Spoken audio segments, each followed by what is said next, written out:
Okay, there we go. Now we're recording. So, if you want to do your intro, June, go ahead as I hit record. Nothing. Oh, well.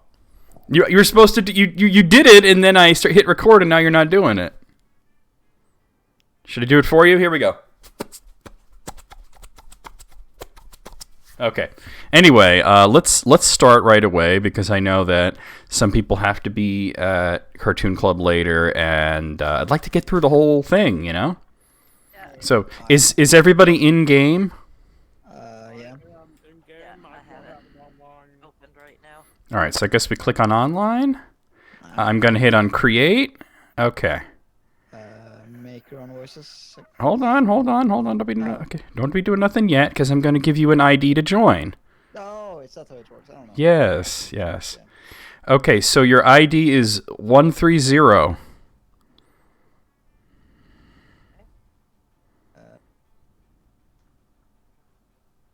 Oh, no, I see. Yeah. Okay, I see June Gloom. There we go. I see Nino. And I see EB Agent J. All right, now how do I actually start this? We should have just tried it out before. Oh, you got to click ready. Uh, Reading on at the face. oh, right. I legit have no idea what I'm doing Yeah, here. it's a don't. I mean, that's a mood, right? Okay, so now that we're all ready, I still don't know how to start. I see exit from match. I see ID. I see hosting. I see add player. I mean, you guys could look at the stream and maybe tell me if I'm not seeing something, but You need to click on the word ready. I tried, but no.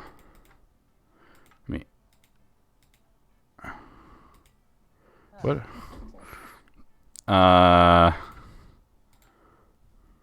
Maybe hit back? Wait.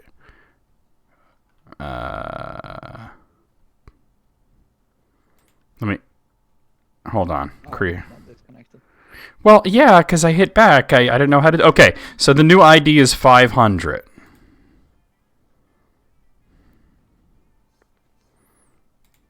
Okay, everybody... Waiting on you, Nino. Oh, sorry. Wait, now right as you did that, something appeared right here and then disappeared. Yeah, I can't really do much else. I'm going to back and then play and see if it brings us all in. I hope so. I'm going to try that. All right. I hit back. I'm hitting play. After you hit back, it still had us all in the room. Oh, now it goes to How many of you there? 4 players. Short, full game we want to do, right? yeah. Now, see, this is saying share controller or one for each.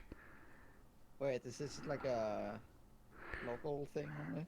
I think this might be. Wait, Kyle is watching. Can Kyle... Are you there, Kyle? See if I can back. Here. So usually you would go back to the online game. Where you are right now, that's not where you want to be because that's local play only. Okay, because let me show you what... I was having a hard time starting one. Because I hit... I was looking and I didn't see the start game. Yeah, Which is I think I thought I saw it for a split second. Okay, 214, guys. 214. Actually, go into your game settings because I see it says local next to you. I'm not sure. Because I'm the local person. No, it also says local for me as well.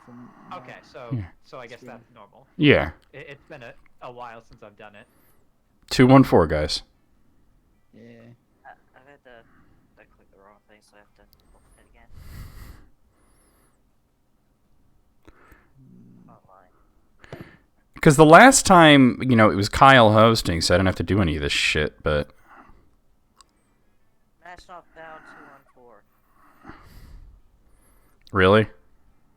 I mean... Local works for me. yeah, Barrel's in there. June, are you doing it, or...? It's not loading for me. Alright, hold on. Let me just close out of the game completely.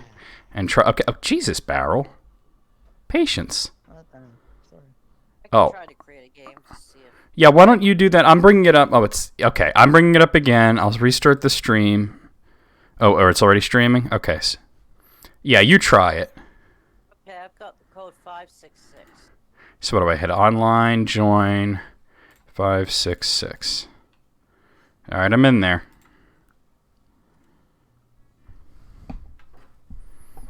What? I didn't see everybody else. Let's start the stream. I thought I did. Nope. Oh. Yeah, but hold on. Like, I only saw 2 people, and it's, like, started already. Yeah, I didn't hit anything either. Yeah, I can't even join, so... All right, could we back out of it again and try again? Because you got to let her... All right, error disconnected. All right, I'm going to hit join. 38, 566, right? 560 now. Oh, I'm sorry. 560. Okay. Not click ready until we're all in. Okay. Okay, we're in. All right, I'm clicking ready. It was like as soon as I clicked ready, it went. And out. Look at that. Why wouldn't it work for me? I have no idea. Who cares? Weird. Oh, Maybe it just didn't like you hosting for some reason. I guess not. Full game. Obviously. All right. Ah, On everyone. Spooky High School. The sweetest years of our lives. Back then, we were young and unafraid. Sometimes reckless, sometimes brilliant, sometimes just stupid, but always willing to live life to the fullest. We were in a wild journey to discover who we really were. And mostly get hand jobs. Okay. Alright. How do I know which player I am? Is this me? Alright. Oh, okay. So you picked this guy. I'm going to be the zombie dude here. Name, green. Let's go with custom name. It's going to be, Carl. Pants. I wanted the yellow one. Everybody wants the yellow one. EB's got the yellow one already. Oh, Alright. wait, I gotta... Because I have the controller plugged in, I think I gotta play with that, actually. Oh, no, it's not. No, you... I'm done. You gotta stop eating the mic. No, I don't even... Let's try. You could actually type here. You don't have to. June. I'm still yellow, so. Yellow pants, June, and Oh. Barrel. Well, you're the hottest one, Barrel. In a few ways. It's gonna be Nino, right? You know what's great. Red? Yeah. Okay. And we had yet to experience its ultimate challenge, the Monster Prom. I remembered clearly. 3 weeks were neither did I. 3 weeks were left. And as we fantasized about our dream prom dates, we were all scrambling to catch the attention of one of our 6 most charismatic classmates. Miranda Vanderbilt, 19, a sweet mermaid princess who was as cute as she was genocidal. Damien LaVey, 21, a fearless demon with a taste for destruction and a love of fire. Scott, yeah, exactly. Scott Howell, 21, a werewolf athlete who compensated for his rather small brain with a stupidly large heart. Yeah, totes a himbo. Liam de Lioncard, 400 and something.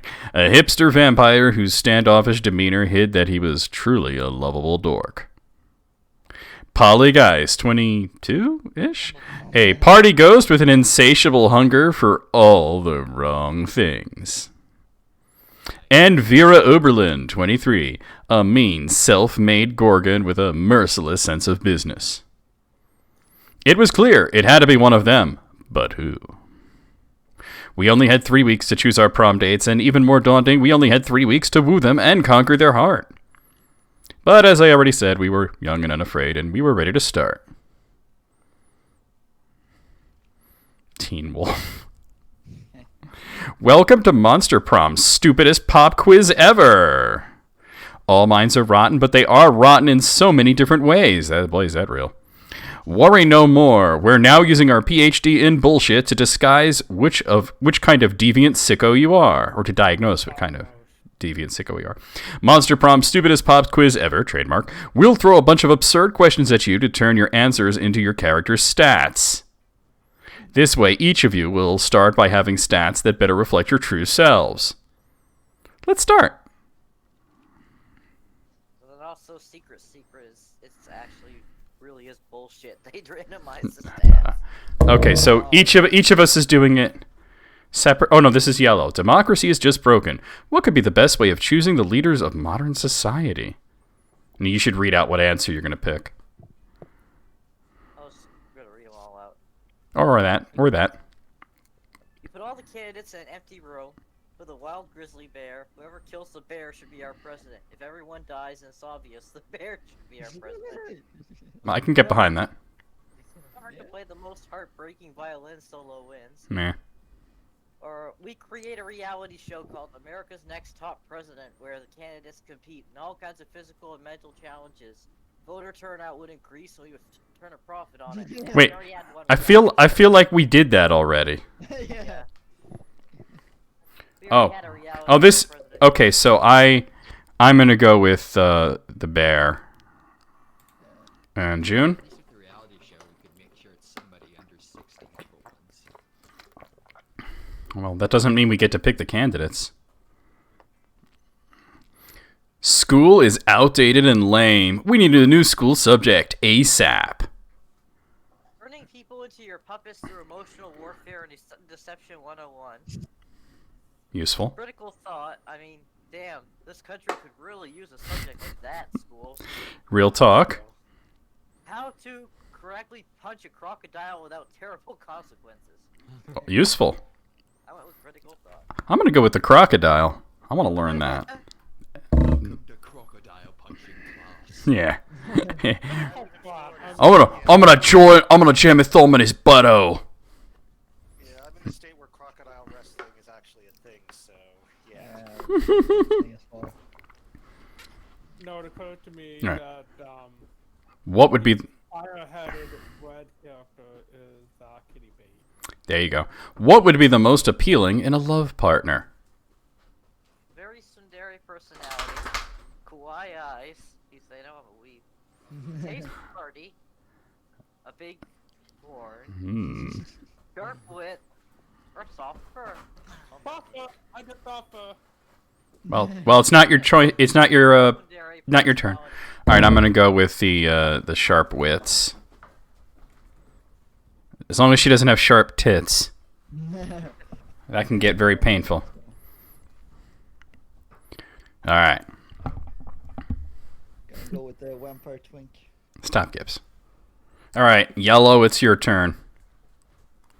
Okay, where do I want to go? Go let me pick this. Wait, has it even told you who you're supposed to be pursuing yet? Yeah, it popped up when we selected the last thing, which was like literally the only thing that mattered. Oh, I didn't see. Oh, shit, how do I tell? Look back in your video, or if anybody happened to see what came All up right. with your choice. That's That's how not Paul gonna. said that he knew he was supposed Stop, to go Gibbs. after the vampire twink. I don't know if it was supposed to, but it was probably like more points I'll than do that it. at first. So. Then I was supposed to go after like the All right, I'll figure. girl. This is you, so. That day during recess, you start a half-hour raid that goes crazy. That goes full crazy. Full I have crazy. no idea how it escalates so much, but at one point there were like 300 people. Someone summons demons from a nightmare dimension. The consequences might distort the fabric of reality itself. But who cares? It's a rad party. Game plus 2 fun. After, you're walking along when suddenly a car skids to a halt just in front of you. It's not the most logical location for a speeding car to barrel through. Some of those barrels are doctors, after all, and yet here we are. Vera and Damien hop out. Who wants to voice this character? I will. Alright, go ahead. The work isn't bad. It's just not at the level it needs to be if you want to win this all-star drag race against a real badass hunk of metal. What's your plan to win, Damien? Just drive your car really, really, really fast. Of fucking course it is, Vera. That's literally how street racing works. And I may have won you the crown in the past, but it won't work against Justin Darrington. Damien, he's driving the Thunderfuck 5000. Not the Thunderfuck, and I'm driving Nancy, a pile of shit I lovingly cobbled together out of every car I've ever destroyed. Either in a race or just literally destroyed via arson or whatever. And Nancy could take on anyone, anything, anytime.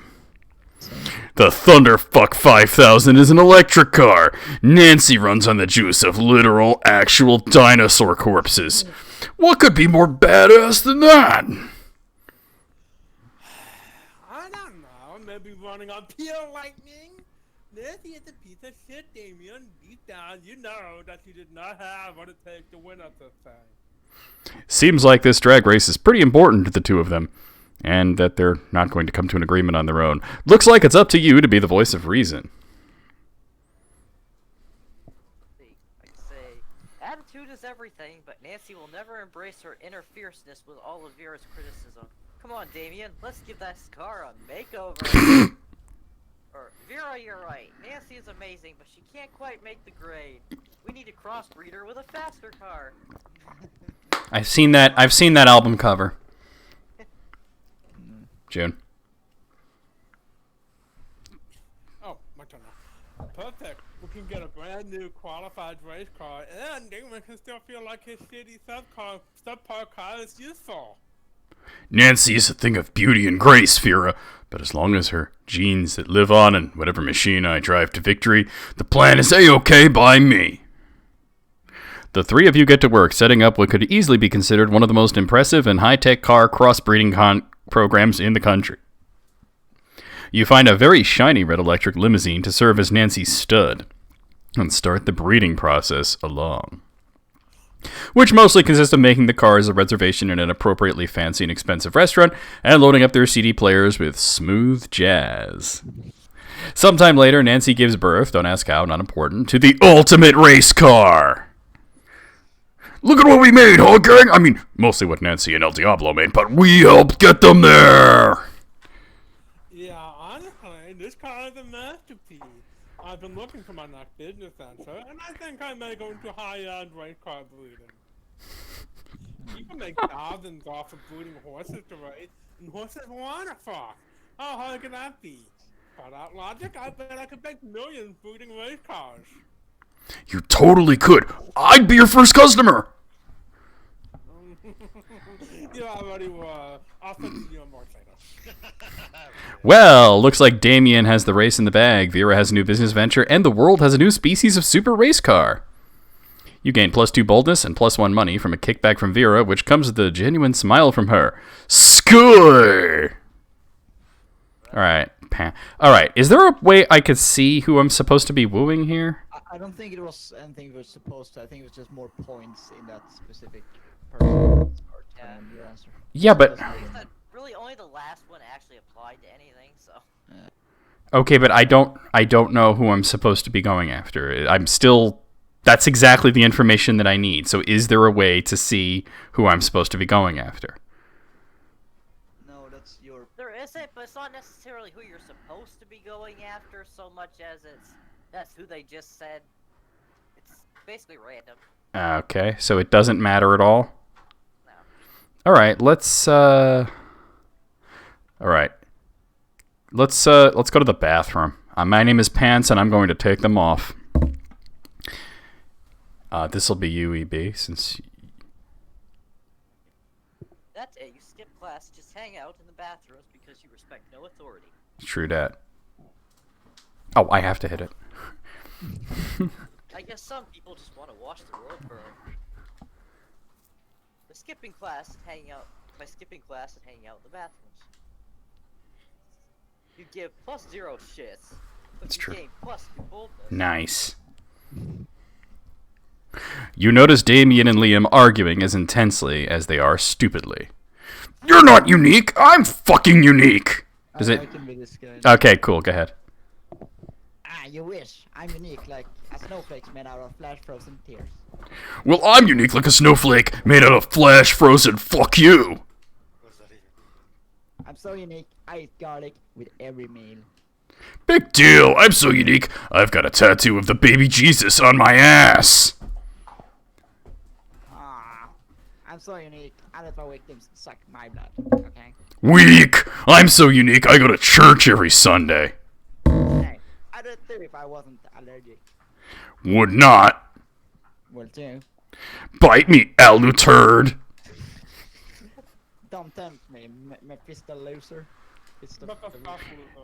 This could go on forever, and if it does, you'll never get to smooch either of them. It's up to you to put an end to this debate once and for all. You suggest they decide the issue by, let's see, number of Momentgram followers or tomb robbery contest. All right. Well, they're young, so I think the Instagram thing might work. Oh wait, that's you. Oh, sorry. A brilliant idea. I'm surprised I didn't think of it sooner. Damien, how many Momentgram followers do you have? By Momentgram followers, do you mean number of people I've punched? I do not. Fuck. As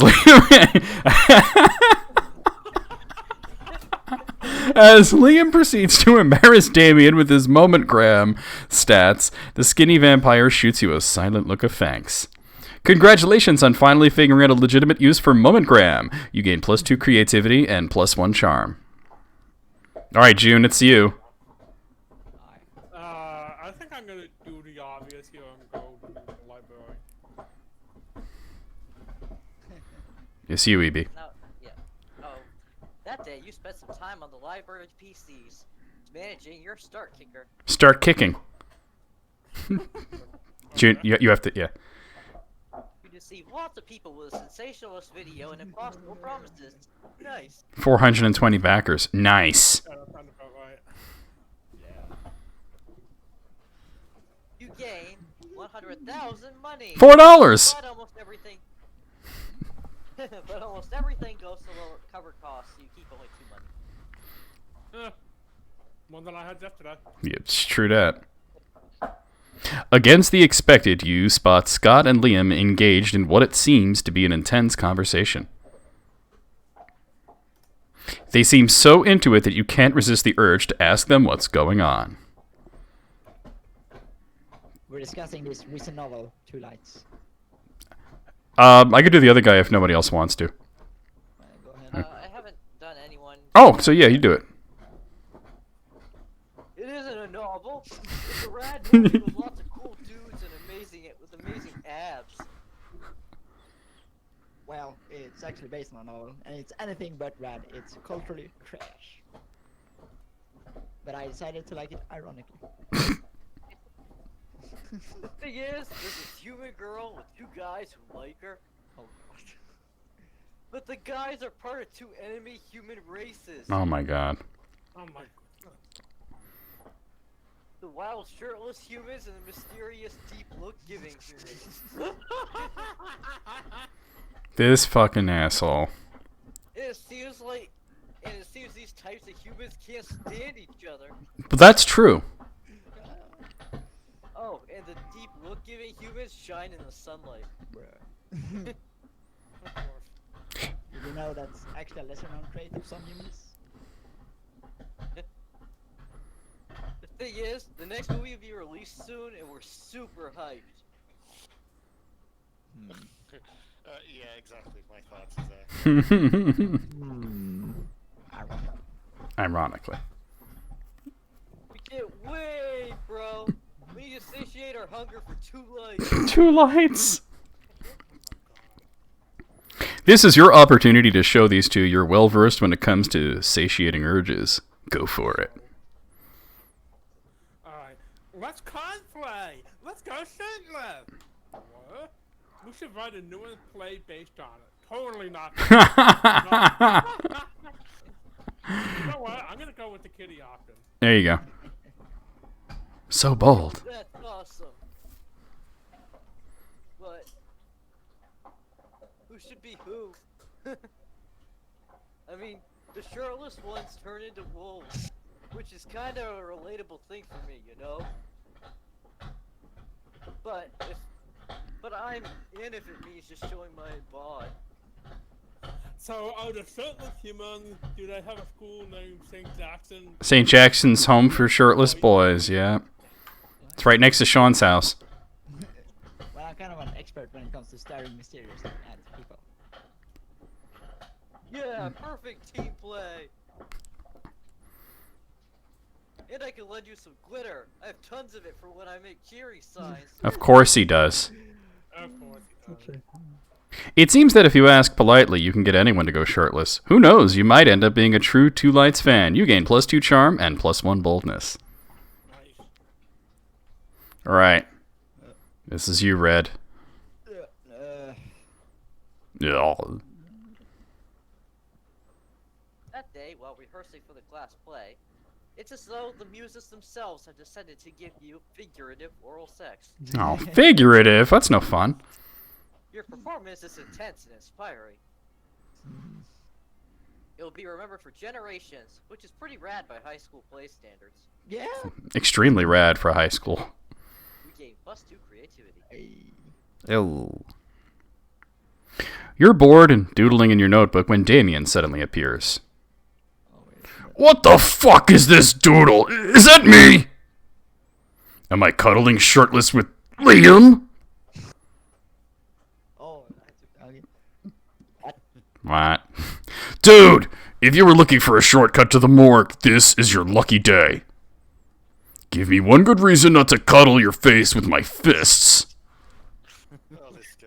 Oh no, they've discovered your erotic fan art of them. You can't think of any way to calm down the both of them. But maybe the right answer can calm down one of them. What the fuck is this? This fucker there, Damien, is Art 1. I present to you, Yowie. There's no one. There's no one. Oh, I fucked it up. I'm dumb. Don't be silly. You don't want to fight me. You're clearly fighting against your urge. For cuddling. Oh dear. Which were you going with? Both good choices. Yeah. Calm down, Damien. You're such a bigot. I've heard about this yaoi. It's a millenary form of art from the East. A delightful celebration of love and desire. What? And I must admit, this piece is full of raw talent. Look at the strokes. The Strokes. expression, the suggestive placement of the hand. It conveys so much with so little love. Dude, are you high? Look at this other one. You're fucking pregnant. This is insanity.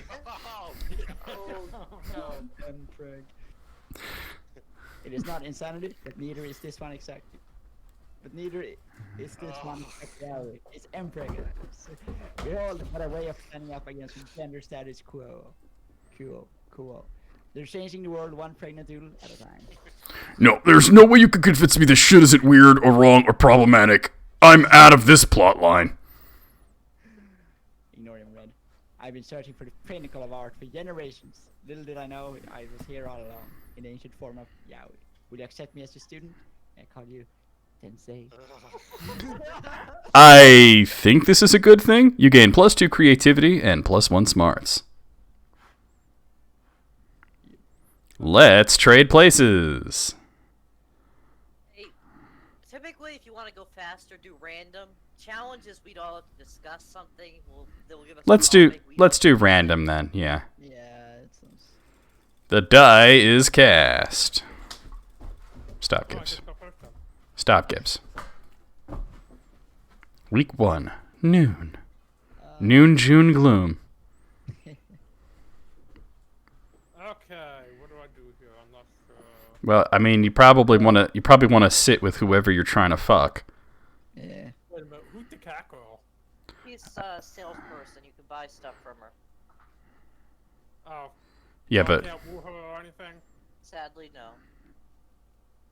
if you have money, you can buy things from her that would help you. You arrive at Polly and Vera's table to find the meeting. Wait, both of them? I'll do her. Oh, yum, yum, I sure do love food and eating. Look at this food go in me. Because she's a ghost. Yeah, I mean, I got that. Yeah, this cafeteria sloppy joes really has a subtle flavor profile. Finally, you notice the cause of this absurdity, a well-dressed businessman sitting at the next table, watching both women intently. Oh yeah, I know you like this, baby. My eating is realistic and erotic. I love this character. Be cool, Polly. The man wants to pay up for eating in front of him, not screaming about eating. Is this not what eating is? I forget. While Vera tries to explain eating to Polly, the businessman shyly approaches you and gives a small bow. Much obliged, friend, he says in a soft voice. Are these two fine ladies your friends? I must confess that I have searched far and wide for a suitable candidate to fulfill my rather unusual fetish. Paying a student at a high school for monsters to eat food while I watch politely from a distance. Okay. But I find myself unable to choose which of these two beauties to hire. The snake-headed one possesses a certain grace. Yeah, pay me, motherfucker. Pay me to do a thing I was going to do anyway. But the translucent one has such passion. I don't even want the money. This is just fucking weird and I love it. In your opinion, the businessman finishes, which should be the wiser choice on my part? Okay, so my choices are the Gorgon, obviously. Look how many mouths she's got on her head. Valid point. The ghost for sure. I've never seen anyone so convincingly. Convincing. Oh, Lord. Both of these choices are good, but I think I'm gonna go with the Gorgon. Because you just know she's gonna get, like, one full meal and 10 kids' meals. There you go. The businessman strokes his chin and nods. You have a point, he says. The ghost only has the one mouth. Also, food seems to go right through her. Mood. And I'm not talking about diarrhea. This Gorgon, meanwhile, has countless mouths. Such value. Valued right, Pervo. $1,000 in cash up front, you pay for all my meals, and you give me your pound. Holy shit, he's doing it! He's doing it! He's getting naked! This is getting even. What, isn't it? Vera is able to convince this businessman to pay for a fancy dinner for you and her. It's a little creepy with him watching the two of you, but you get over it. Hey, free food. Alright, Yellow, you're up. Sickheads have their own separate stomach, or do they all go to ours?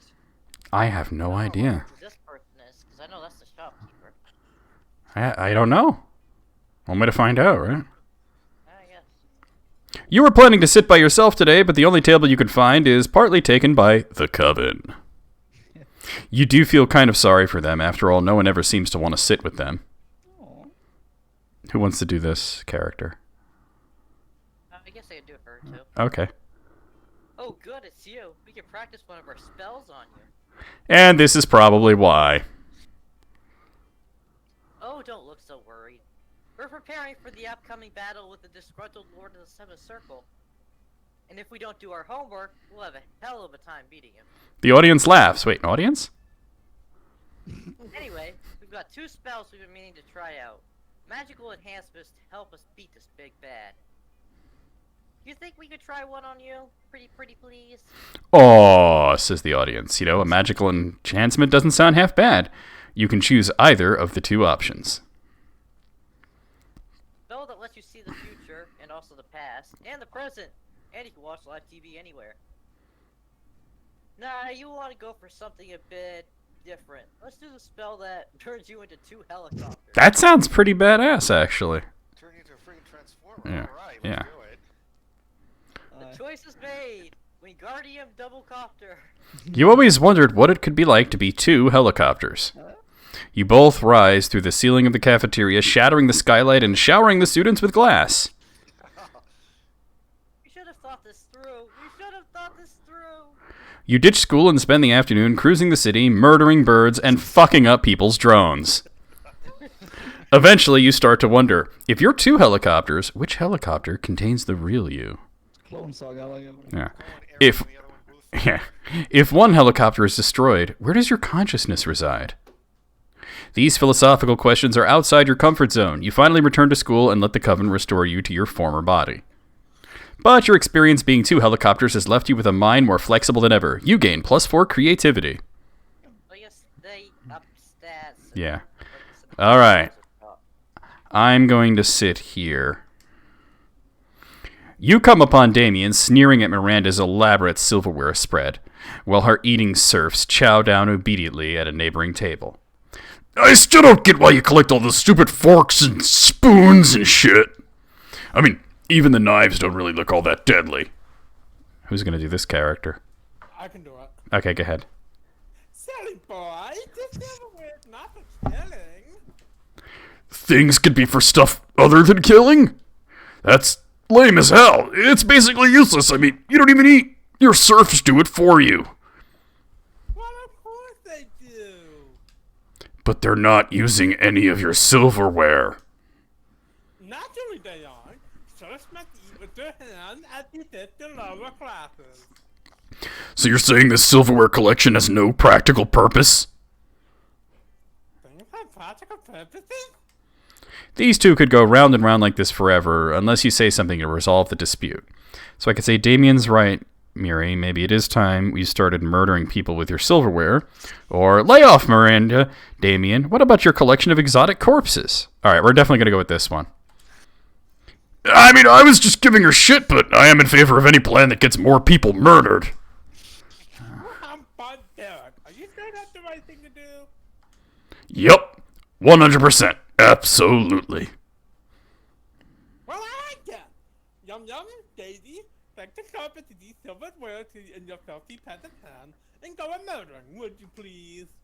I was kind of hoping you would do the murdering yourself. If we're living in an age where a lady can't outsource her senseless murder to her servant, I don't know what the world is coming to. Fair enough. As long as the murders get done, I guess I don't care. Miranda even outsources some silverware murder to you and Damien as a team. It really brings you closer to each other. Alright, Red. You find there's nothing to get. You find Liam taking a picture of his food and Scott taking a picture of also Liam's food? Ha! Yes, Scott, snap away. My artistic plating is too magnificent. You ignore.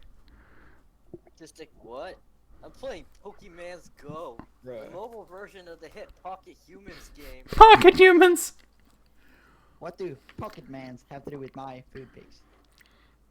There's a level 43 Bernard Bernard Henson! in the middle of your play. Here, take a look. Scott, why does your phone show a tiny human doing a pottery on top of my egg bend ravioli? You mean you don't know Bernard Henson? He used to be a chartered accountant, but now he's decided to pursue his dream of being a world. Oh my god. Amazing. That major life change has made him super rare. Pocket humans almost never follow their dreams. I wonder if he's a shiny. Well, I don't care how rare he is. His presence is spoiling my pristine food pic. Spoiling it, but pocket humans are way cooler than a boring old food pig. You take that back. Uh-oh. Pocket Man. Uh-oh, tempers are running a little high. Looks like it's up to you to settle this dispute. Scott's right, Liam. Why take a normal cliched food pic when you could take a food pic of Scott capturing a Pokemon off your food pic? Scott, look over there. There's a Stuart Hawk. Potatoes, part of mashed potatoes. Oh my god. Stuart Hogarth, the strongest accountant in the game. Oh wow. What does it even mean to be a strong accountant? Like, is he like really good at math? No, he's just super. I've gotta have him. Gotta catch 'em all. Scott bounds across the cafeteria and practically dives into Gary Gremlin's mashed potatoes looking for a pocket Pokemon to capture. Do you think he actually knows how to play Pokemon's Go, or do you think he's like diving into people's food? Yes. The two of you debate this question when you help Liam line up the perfect food pic. Later, he lines up some very hot pics of you. Great places. Alright, let's do it. June, yellow, red, pants. Yes, you get to go first again. Alright. Week 1, evening. All right, June. Where are you headed off to? Let's see. Okay, so apparently you actually can woo the cat girl, but it's a secret ending. Oh, no. So let's try. Well, we're just doing this for fun anyway. Yeah. Why don't you try and woo him anyway? You're gonna get some cat pussy. Okay, if you look at her Wikipedia page, the fan wiki, her birthday is December 22nd. Isn't that your birthday? It is. Wow. I'm gonna go to the bathroom. That day, you Want me skipped to do class, this? intending to spend the term in the bathrooms. The whole term, damn. Yeah, mood. But you encounter 3 wild hyenas on the way there. As you do. Harley? Who the fuck runs security here? June running into hyenas. This is like their dream here. Anyway, you subdue them with the help of a hair comb. God bless the monster scouts and all the idiotic scenarios they prepared you for. By the time you get to the bathrooms, you've totally gained +2 boldness. That's bold. Car battery, June. Yeah, why are you carrying that? Afterwards, you notice Scott huddled next to Vera. These two hardly ever hang out. You wonder what's up. Scott seems to be showing Vera some kind of sports diagram. We just keep losing football games over and over. Coach says we're just not sporting hard enough, but I'm sporting as hard as I can. Go Orioles. I figured since you're super smart and everything, maybe you could. Fix your entire team in 10 minutes. Well, obviously I can do that. I'm incredible. Fair enough. Listen, what you need is an oblique strategy, a new technique that your opponents want to accept, like poison net, or a vicious campaign of psychological warfare. I like it. Or Now's your chance to impress them. Jump in with an idea that will show them just how much you know about winning sports. Definitely June's strong point, right? What you guys need... let's see what my options are. This is blackmail material. One well-placed camera in the opposing team's locker room is all it takes. Or is a player who's really a truck. No one will be able to stop them. Okay. Good choices. I'm gonna go with blackmail material. All right. That's brilliant. It is Yes, it is. awesome. And what's more, I already had the infrastructure in place to accomplish this. Wait, infrastructure? What are you talking about? Nothing. I definitely haven't planted cameras in the men's locker room, and I'm definitely not selling them to compromising lockerroomnews.com as a side business. That's for sure.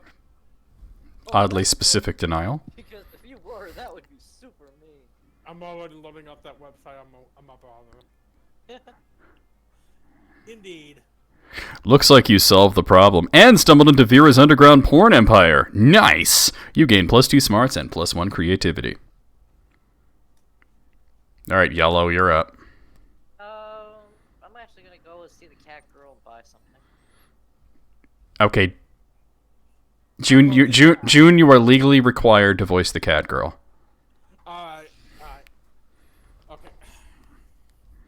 Since Welcome to my little stop. Buy some shit. I have some shit that will boost your stats, shit that will lead you into stupid new adventures, and even some shit that might be much needed at some deal you just at this moment. So, take a look. Is it me or is it completely different text than what I'm seeing? Yeah, it's completely different on my screen too. Wow. Whatever. It's randomized. Like I said, you'll Oh. notice that in the ending too. Okay. Alright, I'll read it off. Well, too late now, but I was gonna read it off down for you. That's fine. You don't need to do that. Okay, let's see. How much do I have? Oh yeah, it just says 2-4 for this. You have 6 money.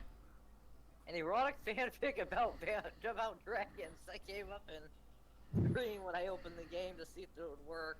Nice. Does it involve Chucks? Dr. Chuck Tingle. Dragon Heat, a classic. It's so cheesy and stupid that you just can't stop reading it. I never thought I would say this, but I'm super into dragon abs. What? Ew. Tampon used by the former prom queen. Oh dear. Ah, At least it's in a little biohazard baggie, not just like flopping out there. You know, for good old blood rituals, or in case you're just a creep with unhealthy obsessions. Don't even dare ask me how I got this. Priceless. Blanket with 2 holes. Oops, I didn't mean to buy that. I wanted to read the description. Oh well. I've tried having that Okay, Red. before, and I know where it goes. Oh no. You know where the tampon goes. No, the holes. Oh dear. Red, you're up. oh, Say it's not quite healthy. sorry, I spaced out for a second. Yeah, Barrel's just disassociating over here. Yeah, no, I was just majorly spacing out. I'm gonna go to the auditorium. That day, while rehearsing for class. Well, that would be EB reading. I'm Yeah. sorry. That day, while rehearsing for the class play, you can't help but feel that you're not as good as the role requires you to be. There doesn't seem to be any ordinary way of getting yourself there, but there might be an extraordinary way. You summon the devil, one of many, and make a deal to enhance your creativity just a bit. Oh. You gain +2 creativity. You also lose -3 years of your life as to your end of the deal, but who cares? They weren't happening in gaming. That's real. Yeah. Someone taps you on the shoulder hesitantly. You turn around to see Liam. He's carrying a brand new notebook and a very Japanese pencil case. Oh. Oh shit, that's right. You promised to teach him the secrets of yaoi. He bows to you. Oh no, it's a weird.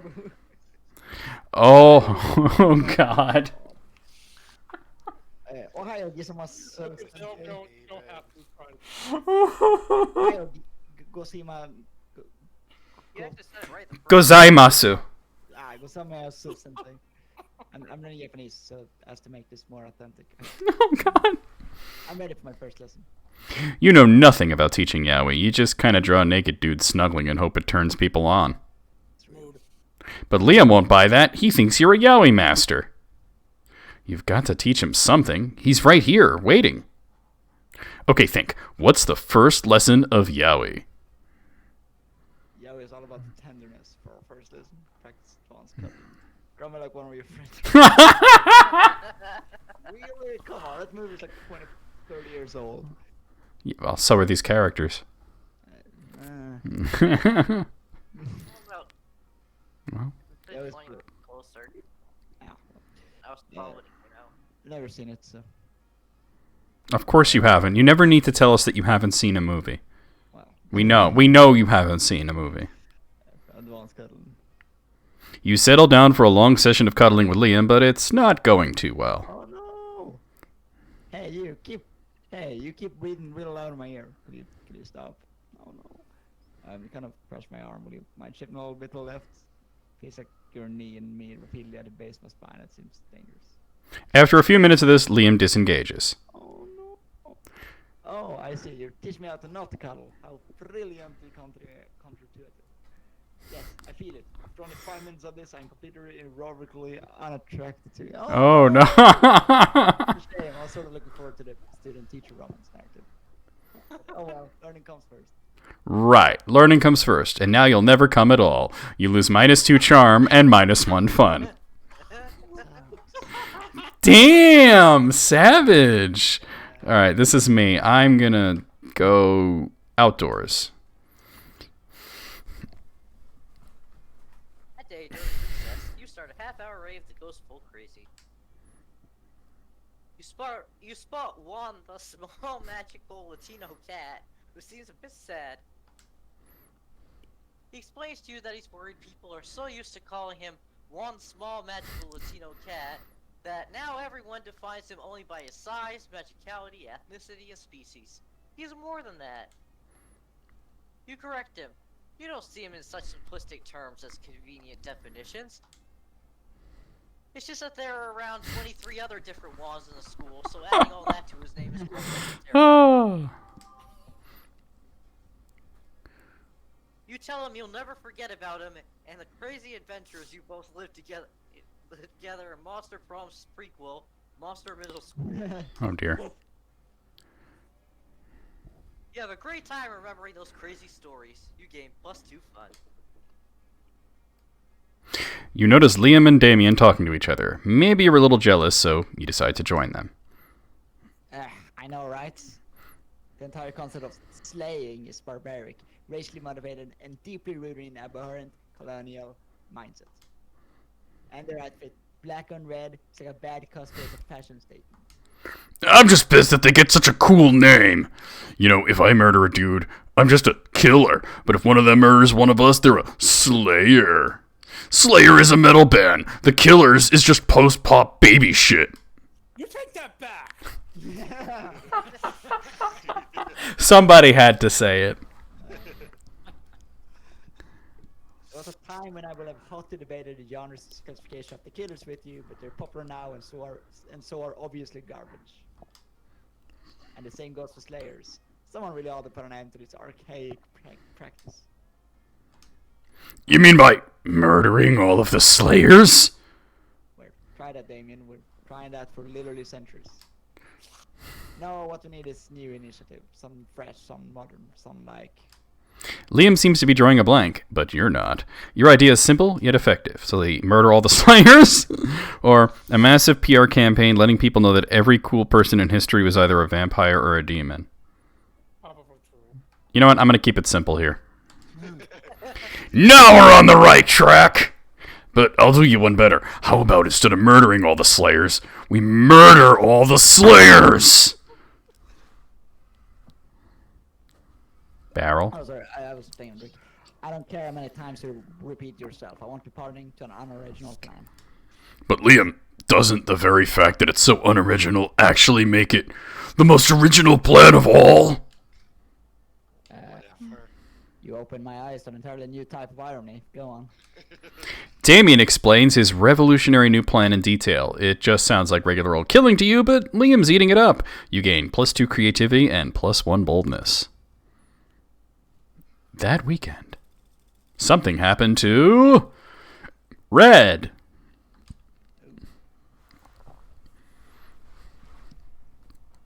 That night you head to Club with all your coolest friends, Liam, Polly, Vera, Yellow, and June. Unfortunately, when you get up the front of the line, the bouncer and his massive club tell you Vera and Polly are banned. Of course they are. Banned? What? That's because last time we were here, I thought everyone's drink was Chimera toxin and then charged them all for the antidote. Unfair. That was hilarious. It's not a crime if it's hilarious. I'm pretty sure that's how the law works. Well, don't just stand there, ladies. Seduce the bouncer. Use your wiles for the common good. Excuse you? This one isn't my job to use my sexuality to get you into clubs. I totally would, but the last time I had sex with this bouncer, I turned into his dead mom partway through as a joke, and now I don't think he likes me. Well, you could listen to these three argue all night, but you'd rather do it while drunk. So you suggest the most obvious candidate. Uh-oh. Wait, who's Yellow again? That's Evie, right? Yellow is EB, yes. It's hard to admit, but it could throw the pants of a statue and have on stage. Ah, fight! Your plan is simple, yet bold. You and Yellow are each devastatingly sexy on your own. Yeah, I accidentally clicked my bed. So you hoist Yellow onto your shoulders and wrap the two of you in a trench coat, effectively doubling your sexiness. The bouncer looks at you perplexed. Who is this tall trench coat wearing monster, he asked, and why does it have a face sticking out of its crotch? It suddenly dawns on you that this plan was unbelievably stupid. The bouncer throws you out of the line, totally ruining your trench coat in the process. Seriously? You couldn't have just tempted him with a threesome? That's what I always do, and there's only one of me. Everyone knows that trench coats have been murdered, not the doctor. How amateurish. Tell that to Columbus. I'm tempted to applaud your performance because everyone hates it, but it was really just very bad. Dang! It's unanimous. You and Yellow suck. You both lose -2 fun and -1 charm. Sorry, but Right into this. Oh dear. Great places. Alright, first up, Yellow, followed by June, then Pants, and then Red. Week 2, morning. Alright, Yellow, you're up.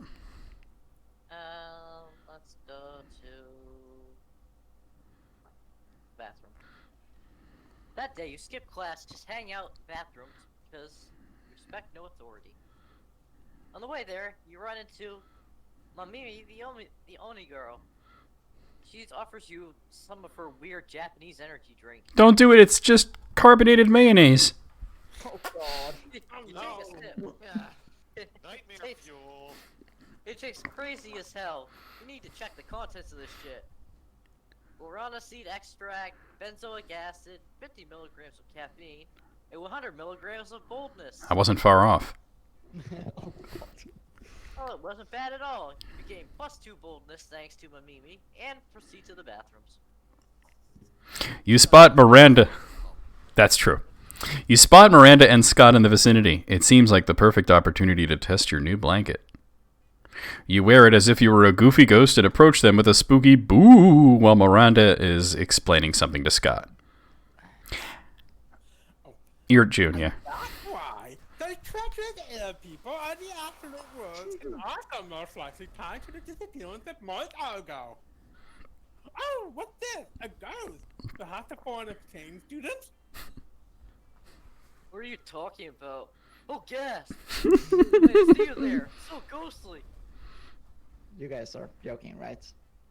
This is clearly just Yellow wearing a blanket with eye holes cut in it. It's the perfect character for Barrel to voice.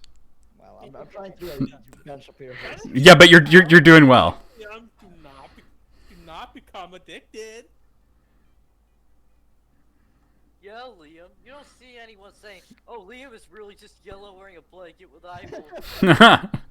Exactly, Liam. Even despite the many times we suspected it was so. What? Oh, sorry, little ghost. We were ignoring you. True. Tell us, do you have any cool ghost powers? Oh yes, time mode, time mode. The fucking clapping. Basic ghost knowledge. Ghost's main power is levitating stuff. Or ultimate ghost prank. Haunt someone in despair. If memory serves, this never works out either way. You spot a victim for your prank, the Coven. You start running in their direction while screaming your best boo to date. What's this? Maybe it's a minion of Queen Nihilania. Rumors say she's preparing for to be the next big bad in next season. That's, by the way, a Sailor Moon reference. Stop booing at us. Hard enough as is to save the world on a daily basis. We don't need people here undermining our morale. Stop booing. This school is unbelievable. Ah. They go running, looking for a place to recover from all the booing and undermining. Oh no, what have we done? We made him miserable by forcing our little ghost friend to haunt him with his ghost powers. You do realize they just ran at them while booing, right? The only thing I realized is that too much ghost power in our hand made us evil. We have no time to lose. We need to start living lives of good deeds so we can be forgiven for this. You're right, Scott. Maybe in 10 or 20 years we could be redeemed for this moment of weakness. Oh, probably not, though. At least you led Miranda and Scott into a path of goodness? Nah, this has been a failure for sure. You lose -2 smarts and -1 fun. Not to mention all the money I lost. Alright, June, you're up. Alright, let's see what we got here. Let's see. I think I'm going to go... I'm gonna actually be responsible and go to class. Gasp. That day, you listen to your elders and learn valuable lessons. Sometimes, after all the monster nonsense and dating gimmicks, you forget that attending class is supposed to be the primary activity at this high school. Fake news. You gain +2 smarts. Nice. You notice Vera standing in the corner, pissed. What looks like a fresh braid in the back of her head is actually 2 of her snakes fighting. Poisons flying everywhere. Oh, okay. It's just Hissy and Bob having another disagreement. Hissy and Bob. Hissy. I love it. It happens. This time they can't decide whether Miranda's domain should be called a kingdom or an empire. And it's like, who cares? I'm telling you, if they want my hair, I would start them to Thailand where they eat snakes. Damn. Racist. Well, that was South American tribes that sometimes ate boa, but okay. Let's see. Okay, I know. Okay, my decapitate, then set them, set an example. You could totally rock some bang. Or snakes get feisty when they don't have jobs. That didn't work during your evil empire. Since I know what Vera is like, I know what option I'm gonna pick, so. Why, of course! I've forgotten how Testy Snake become a Testy. It's all in the best-selling book, Snakes and Suits. Testy. But come to think of it, my snakes already do have jobs. They're just not doing them. Bob, where's the report on Portugal? Are they at war yet? Has you poisoned the school's water supply like I asked? No. Then how am I supposed to sell water to Miranda's family? Damn. You think it's easy selling water to mermaids? Hissy and Bob pull out cell phones and start making calls. You don't know which impresses you more, Vera's managerial skills or the fact that her snakes can use cell phones without thumbs. Either way, you gain +2 creativity and +1 smarts. Alright, I'm up. I am going to go to the gym. That day, an epic dodgeball match takes place. Everything seems lost, but you deliver an inspirational speech that fuels your team spirit, leading to a spectacular comeback. You're clearly a natural-born leader. Bless you. You gain +2 charm. Nice. Later, you see Damien packing a bag. I'm going away for the weekend. To detention. I have fucking detention again. Why? Just because I rigged the teacher's lounge door with booby traps that poured selkie piss on whoever opened it? I mean, I didn't even set anything on fire this time. Let me spill the tea. This school is strict as fuck. Anyway, just brainstorming some ways to keep things entertaining beyond fucking ditching.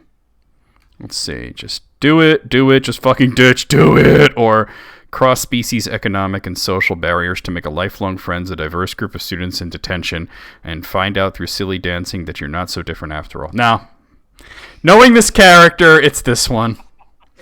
Damn, why didn't I just think of that?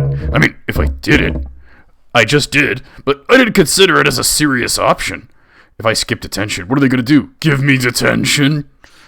I could do anything. Make a bonfire out of the desks, jerk off into the potions, and I'll just skip detention forever and wreak as much havoc as I want. Fuck yeah, havoc. Well, you may have created a monster, but at least he's your monster. You gain +2 smarts and +1 boldness. Alright, Red, you're up. Oh, dear. Enlarge your tentacles. That day, you spent some time in the library's PCs, sending malicious spam emails in the hopes of stealing other people's money. It doesn't sound very nice, but who's really the one to blame if they respond to such a blatant scam? Yeah. You lose -10 karma, which isn't a stat in this game, so who cares? But you gain +2 money. Damn. Nice. Suddenly, you hear an outburst of swearing so eloquent, we can't possibly repeat it. You go to see what it's all about. We've been over it 11 times, Scott. I'm sorry, remembering things is hard. Mood. Hey, Red, come on. Come help us. I'm trying to help Scott with tomorrow's history test. So far, it seems like the biggest challenge I've ever faced. I gave him his copy of last year's test, but he still left me with new levels of idiocy every time.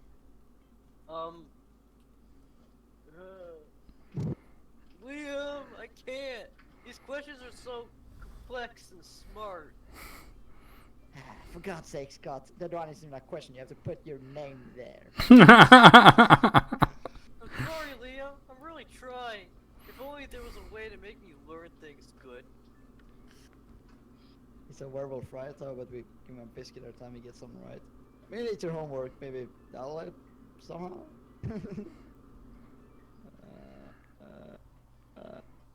Choices, choices, choices. You start slow with basic questions, throwing Scott a bacon treat every time he gets an answer right. The results are remarkable. This is amazing. I'm so smart now. See, we just had to find the right approach. Actually, it's been effective. I need to experiment with it a bit. Scott, where's the best sweater I've been searching for all week? Scott closes his eyes and focuses on the bacon treat until he seems struck by divine inspiration. It's under your bed. Amazing. I'll check on it later. But it seems he's now capable of answering any questions as long as we offer him treat and exchange. Let's go hard. Scott, what's life's meaning? Scott answers the questions and your lives change forever. He also passes his history test the next day. Hooray! You gain +3 smarts for your recent enlightenment.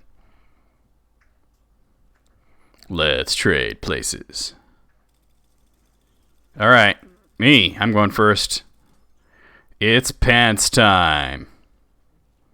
Week 2, noon. Alright. We know you're sick. Yeah, let's sit here. You arrive at your chosen table to find Damien dejectedly hefting a ball of mashed potatoes while Polly sadly passes her hands through the same. Seriously, what do we have to do to get a food fight started in this cafeteria? I honestly do not know. I tried throwing potatoes at people and yelling food fight, but I think everyone is too scared of me to fight back. And I can't throw any food because of my stupid ghost hands. Plates, mirrors, antique furniture, sure, but not food. There's gotta be a way to provoke a food war. My dads are always telling me to be more political. But we're not political. Your strength is hitting things, and my strength is being unbelievably hot all the time. Unbelievably hot? That's it. We'll set the cafeteria on fire. Wait, no, that's not a solution. That's just arson. Why do I always jump straight to arson? It's hard to watch them struggle through this by themselves, so you step in with an idea of your own. Let's see, wars are fought over scarce resources, steal everybody's food and put it in a pile, that ought to do it. Or, hey Paula, you know how the Greeks fought a whole war over Helena Troy's face? We just need you to get kidnapped by Trojans. I'm gonna go with the food pile here. Whoa! Is that what politics is? Beating people up and putting their stuff in a big pile? That is what politics is. Yeah. I didn't know I was already so good at politics. And then I can roll around in the food pile. It'll feel so good on my non-skin. Damien spends the rest of lunch piling up everybody's food in an enormous food mountain. Hungry students are soon swarming the mountain, trying to grab what they can, while Damien pelts them with fire and knives from above. In a panic, the students turn on each other, fighting with the only weapons they have, the food in their hands. Ha ha! Food fight! Food fight! I think a fight like this is how I died! The casualties are beyond counting, but no one will be forgetting that food fight anytime soon. Alright, cool. Yellow, you're up. It was this person. Oh wait, I remember. Never mind. You arrive at Scott and Miranda's table to find Scott happily chowing down while Miranda stares horrified at her tray. What's wrong, Miranda? Isn't it? Whoa. Isn't it obvious? Right here on my tray. Fish sticks. And she doesn't want fish sticks in her mouth. Yeah, Fish Sticks Friday. Isn't it great? It's not great, Scott. The fish are my subject. This is clearly the work of the air people. Air people. Yes. Do you not know the air people? The Merfolk's most hated rival? Don't you read the news? Yeah, sure. Because I totally know how to read. What? Well, I must insist that you cease eating those fish sticks immediately. It is high treason. But I've been looking forward to Fish Stick Friday since last Fish Stick Friday. You sure I can't eat any? He's asking Miranda while holding a fish stick really close to his mouth, but you feel like you've got a better answer to settle this argument. You blurt out, Haven't you heard, Scott? Fish sticks are worse, make you worse at sports. They contain a ball dropping and ball dropping hole. Or fish sticks contain absolutely no fish. It's all garden snails and food grade plastic. Scott can eat as many as he wants. I mean, it's probably true, but Yeah. Both of them are probably true. I mean, they taste good regardless. oh no, not Nerdo Flavin and ball dropping, no. The worst ones. Do the air people want me to be bad at sports?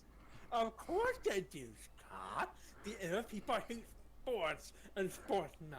It's one of the most loathsome things about them. Aside from the better than the socialism. Feathers. Well, then I'm not gonna eat any more fish sticks ever again. Fish stick Friday? Or fish stick. Friday? Yeah, man, I gotta tell the rest of the wolf pack about this. Scott runs off to spread anti-ear people propaganda, and Miranda gives you a most regal smile. All right, June, you're up. I don't know. Let's see. We go to the cool kids table. I think I'm going to, let's see. Who's this person here? That's Barrel. I think I'll hang out with these two dwarfs. There you go. The You guy with the blue hair is if you got a certain event with the fish girl that was like her fiance. Oh. You take your seat beside arguably the two coolest monsters in all of Spooky High. Here's hoping you can keep up with them. Vera, are you eating manticore steaks again? Yes, and it's delicious. Don't you know the amount of cruelty involved in mainstream meat production industry? Yes, and it's delicious. Yup. Besides, Liam, you're a vampire. Don't you only consume things that are dead? Well, yeah, I suppose, but it's always ethically sourced, organic, free-range, and human. Oh God. Human population. Eating them is the most environmentally responsible things to do. Yeah, I agree. Listen, Liam, I happen to have a personal feud with every single animal I eat. I make sure to meet all of them first and ensure I'm devouring only the ones I hate the most. It makes it extra tasty. Well then, surely you can inflict such pain without going through the cruel meat industry and supporting factory farming. God. Isn't home cruelty better anyway? Riddle's reaction is making this so great. I literally took an animal class based on like animal ethics and stuff like that. So. Oh shit, cool. You may actually have a point there. And if I get my hand in the pot, I can inflict even more effective and specific pain. And I bet you're going to make money off this too. Hang on, somehow I ended up arguing against my own interests here. Liam, do you want to find innovative and creative ways to move society forward? Or do you want to oppose cruelty like every other weak mainstream loser? You can actually hear Liam's brain shaking as he struggles between his desire to be perceived as ethical and his desire to be perceived as creative. Maybe you can step in and help out. Alright, so my options are, the animals you kill may lose their lives, but what about their afterlife? Instead of letting their spirits go to waste as a byproduct in the meat industry, let's go to eternal souls as a side dish. Nice. Or, Liam, animals are already suffering from ignorance. If they wanted to increase their pain, best we can do is to teach them the concept of death so they really feel their fate. Oh my. Educate cattle on metaphysics. Okay, I'm gonna go with this option. Well, I can't condone animal cruelty, but I wholeheartedly support animal education. I do like animals, but their religions there is my fourth favorite things about them. Fourth least favorite, yeah. Sorry, yeah. Right between their poor taste in fashion and simplistic views on German citizens. Once again, I have to say this is the perfect character for Barrel to voice. It's not the worst idea you've ever had. I'm not face it, June. You are known for having pretty terrible ideas about the future that in them. Called the fuck out. It's at least 60. I don't really see dealing an empire out of private schools for cattle. But with my business acumen, I guess it's possible. And I can rest secure in the knowledge that I'm stalling the bovine education crisis. Helping Liam helps cows is like you helping Liam choose you to go to the prom with. Or something. Alright, Red, you're up. Yeah. Let's face it. You're probably going to end up losing your money in some stupid way anyways. Why not spending it first? It's called just being smart. Alright, you gonna buy something? Bro. So I found out how to romance the cat, and I'm going to do that next time. Cool.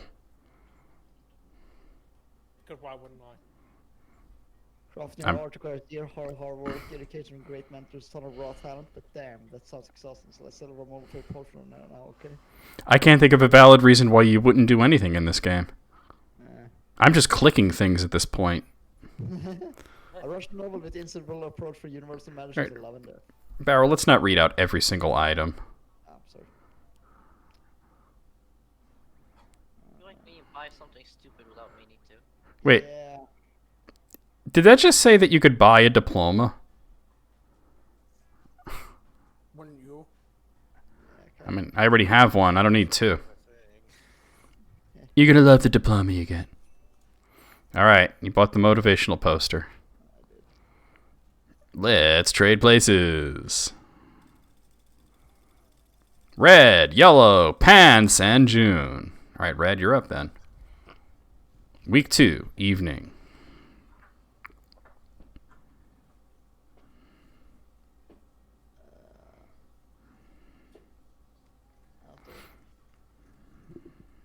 That day, during recess, you start a half-hour rave that goes full crazy.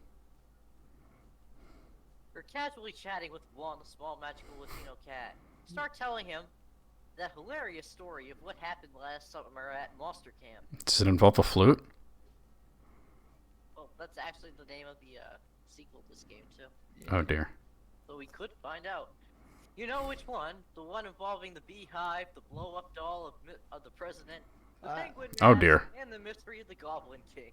Oh. Kinky. President of Monsterville. Just something. Slowly, lots of people start joining you to hear the story. By the time you say where the Goblin King was, 100 or so people burst into hysterical laughter. You turn on a mobile app that captures all the laughter and it turns into +2 fun. That's good because you were bottomed out and fun. Yeah. You're walking with Liam later when suddenly a holy crossbow bolt slams into the wall next to you. It's the Slayer. Oh. Can I do this one? Go ahead. Go ahead, yeah. Prepare to die! You flee with Liam and manage to get out of sight. Now's the perfect time for you to hide while Liam turns into a bat. But he's not transforming. You ask him why the hell he's just standing there instead of changing. It just seems a little cliche, doesn't it? A vampire turning a bat. Honestly, I'm over it. I mean, you could turn into a wolf. If I could turn into, for example, the concept of a bat, now that would be a change worth making. You don't even know what that means, but if you can't get Liam to turn into something soon, he'll get you both caught. You quickly tell him to change into... A hot dog stand or general feeling of unease. Just turn into mist like any other vampire. Well, I think the general feeling of unease seems like it would be more up his alley, right? Yeah, probably, yeah. Magnificent. The perfect balance of abstraction and practicality. I may have difficulty imagining the concept of a bat, but in general feeling of unease, I experienced that many times. Mood. Same. Liam disappears into a poof of purple smoke. You don't know where he's gone, but you sure don't feel good about it. What's the matter? Do you have your shirt on inside out? Have all your friends just been pretending to like you? Suddenly, the Slayer bursts in. She takes one step towards you, then stops. Why do I feel like I left my stove on when I left the house this morning? Shit! The Slayer flees to check on her stove. Liam turns back into a vampire, and you immediately feel better. Oh man, my soul has never felt so tormented. I'll have to do that more often. You hope he decides to do it when you're not around, but you're glad he's happy. You gain +2 smarts and +1 creativity. Alright, Yellow. I'll go to class. That that day, you learn a ton of spells that are all as cool as they are seemingly useless. A spell to renew sticker stickiness. A spell to turn chocolate. A spell to turn chocolate and vanilla ice cream into vanilla and chocolate ice cream. Spell to gain +2 smarts. You actually use that last spell, and you gain +2 smarts. It seems like the sticker thing would be useful. Then you realize you're feeling like going full ghost with your blanket again. Oh god. You're observing your surroundings when you spot Miranda and Damien. You're about to get closer when suddenly... here, I'll do this guy. Greetings, beautiful high schoolers. It is I, the interdimensional prince. I'm here to rescue you from your mundane existence. Just sign these marriage papers. Not this guy again. Look! Whoa!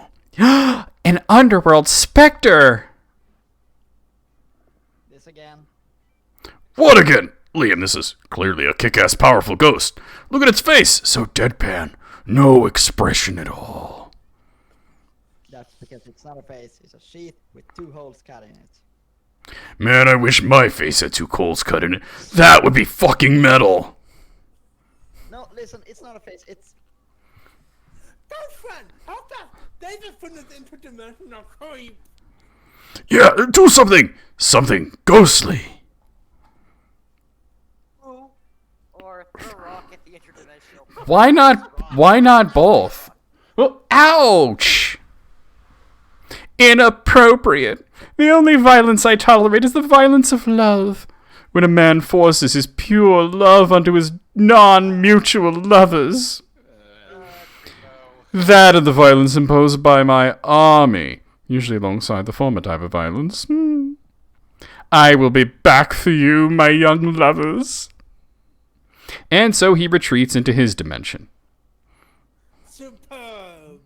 Metal! That ghost just beat the prince with its ghost powers.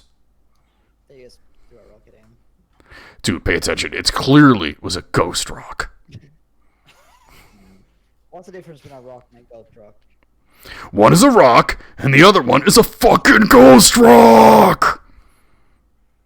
You realize you didn't answer my question, right? Ghost rock! Yeah! Throwing a rock at your problems like a champ. You gain +2 fun and +1 boldness. Alright, I'm gonna go to this auditorium and see what's going on there. That day, while rehearsing for the class play, you are struck by the lightning of inspiration. You come up with the ultimate nickname for yourself.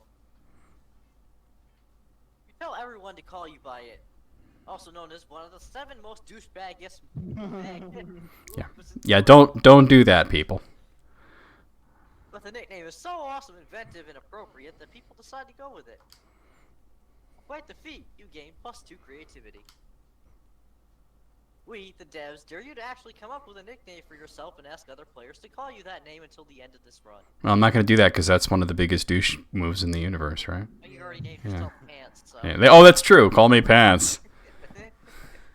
Alright, I'm up. Yep. God damn! I signed up for this play because I knew I could fill out these costumes like a goddess. But now I'm starting to think I might actually hate acting. Which is weird because I love lying. Then that's your fucking problem, Vera. You should be lying. You should be living truthfully under imaginary circumstances. Duh. What, you think I don't know about acting? I have hidden depths, you know. My life isn't all punching and arson. It's just mostly those things. Look, you're an assassin, right?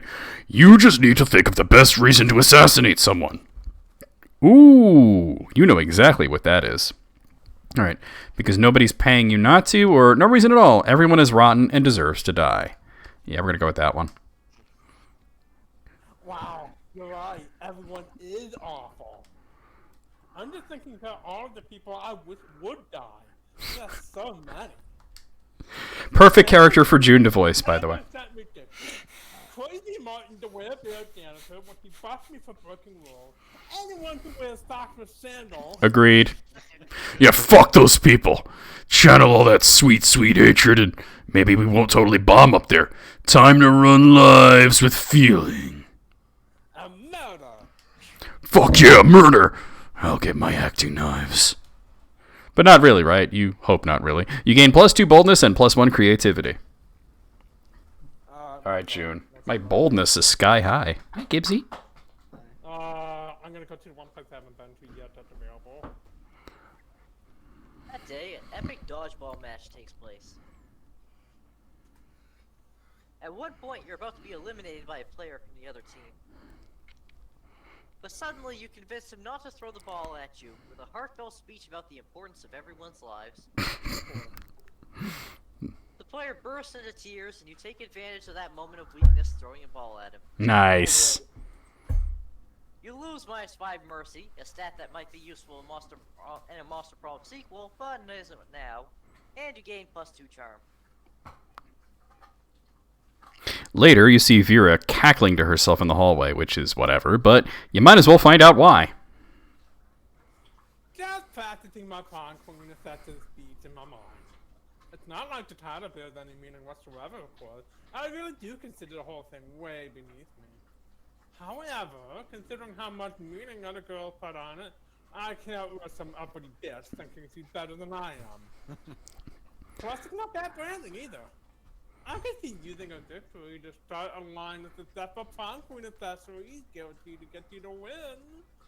Perfect prom shoes, the right makeup, fancy knives to take out your opponent.